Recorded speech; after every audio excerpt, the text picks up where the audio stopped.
Nature provides a purpose for all. I love Stoicism. It teaches true freedom, detachment, and being an authentic person. But I do not know if it is wrong to do the opposite of what Stoics proclaim with great scientific depth and accuracy. I also think the bird that attracts its partner by building the best nest is not wrong.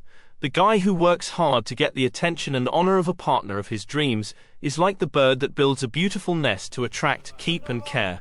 Poverty and lack are a reality.